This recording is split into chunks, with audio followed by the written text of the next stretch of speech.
Hey guys, welcome back to The Little Farm in the Forest. My name is Kate and I am your millennial Meemaw, and this is the second episode of our Pantry Chat where I teach you how to build a functioning pantry to put a little bit of distance between you and rising food costs, as well as to help you build your own form of food security. And I wanted to offer a little bit of a fresh perspective on pantry storage.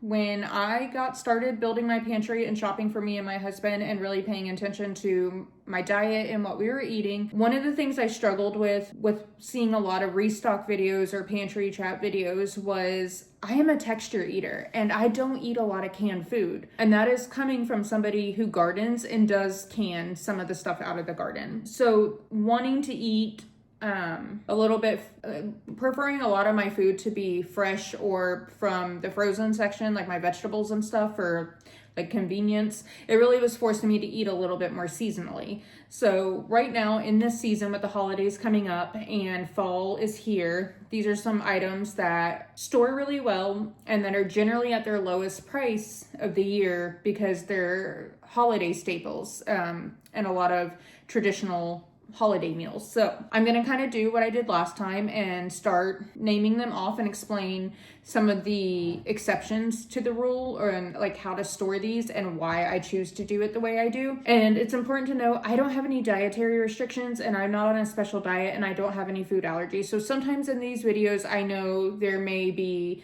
contraindications for certain people, and unfortunately there's not much I can do about that, but I do think it's important to look from things from multiple perspectives. And if something doesn't work in your household, feel free to absolutely omit the items that don't work for you.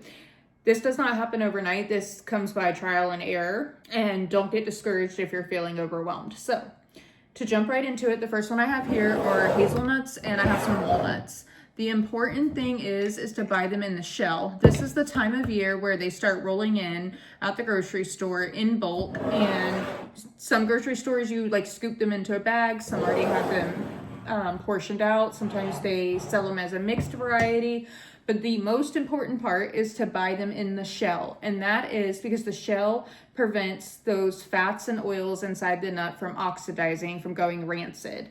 I know it's not as convenient as buying a bag of pre-shelled nuts, but these will carry us from the fall all the way up to early to mid-spring. So whenever I find these on sale at the grocery store, I buy a few bags at a time and I pop them in my pantry. And I do have to plan ahead sometimes if I want to use them as a snack and like pre-crack them or whatever, but I'm so used to doing this at this point, it doesn't even faze me. The second one is going to be apples. If you are able, in pears, but I don't have any pears to show you right now.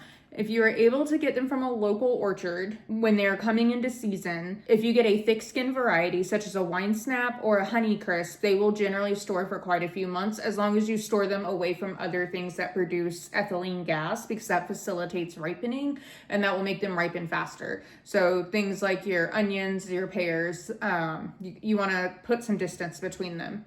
But I will argue that it is generally more accessible and more affordable this time of year to find apples in bulk at the grocery store for a very good price. And that is a fantastic time to buy them in bulk at their lowest price because they're in season or on sale for the holidays, and learn how to make some apple chips. So every year I buy a couple bushels from the orchard or the store or whatever, wherever I'm going, and I make apple chips and I stock my pantry, and it is a fantastic snack for a fraction of the price that you're going to pay in the store. You don't have to have a dehydrator to make apple chips. You can do it in your oven, just do it on the lowest setting possible, and all you'll really need to do is get an apple core thing to take out the center. And then you don't even have to have a mandolin, but just try to slice it as evenly as possible with a knife if you want to give it a try, and it's a great time to learn a new food preservation method. Once I have them completely dry and they're crisp, I store mine in these mason jars. Some people say they vacuum seal them. I don't do it, and I've never had an issue with them getting not staying crispy. So apple chips, I highly recommend. And you can do the same thing with pears. Just split your pear, core them out, slice them as thin as possible, and pop them in your oven or your dehydrator if you already happen to have one. If you're gonna do pears for storage, try to get them from a local orchard and have them see if they will pick them slightly underripe, and then they will continue to ripen slowly throughout the course of a few months, as long as you don't store them next to like apples and onions. The next one is going to be sweet potatoes. I have the best luck with sweet potatoes from the store storing for me than I do like the Yukon Golds or the Reds or the russet potatoes. You can try the regular potatoes. I personally prefer sweet potatoes, and they store very well alongside my squash, but don't store your apples and your pears and onions with your potatoes and squash because of the gas.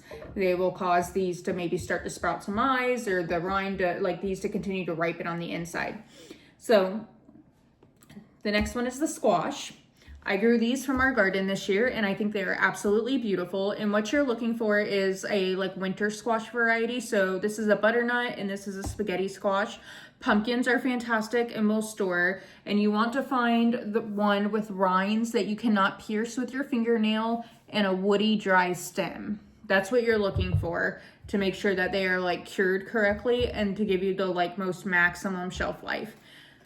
So a little backstory, I started buying squash in bulk when we moved to Louisville, Kentucky, and I was continuing to learn how to cook from scratch, and we lived in a 2-bedroom apartment on the east side. Every fall, a U-Pick farm would sell these for $2 a squash, and it was cheaper than the grocery store, which sold it per pound. So I would make like the hour and a half drive out to this U-Pick place, and I would buy about 6 to 12 squash in each variety. And that would feed us from about mid-September all the way to May the next year. So we're talking like 8-9 months of storage, and I never had one go bad, and we got multiple meals every month out of it. And there are so many things you can do with squash. So out of all of these, if you're gonna pick one to try that may be to just really sit on the shelf and give you access to a whole nutritious food alongside the stuff we talked about in the first video, choose the squash. I have really grown to love squash, and I'm really excited. Next year we're going to grow a bunch of different varieties and see how they do, and I'll check back in. And next year there are some things I did not mention here because I don't have the experience of actually being able of actually having stored them. So next year we're going to expand our pantry and our fresh food storage, and we're going to talk about that together, and we're going to learn and grow our pantries together. So I wanted to keep this basic and accessible, and also offer a perspective of maybe trying a new food preservation method. And I am working on our herbalism chat. Thanks for your patience on this second episode. It's been very busy, and holidays are coming up, and we have family coming up, and we're trying to get ready for that. And so I wanted to really sit down for my next herbalism video and think about what herb I wanted to talk about. So I'm super excited. So hopefully you guys will join me for that one. We're going to make some homeopathic remedies and really talk about the herbs. So I'll see you guys for the next video, and don't be afraid to just try something a little new. Thanks for hanging out with me.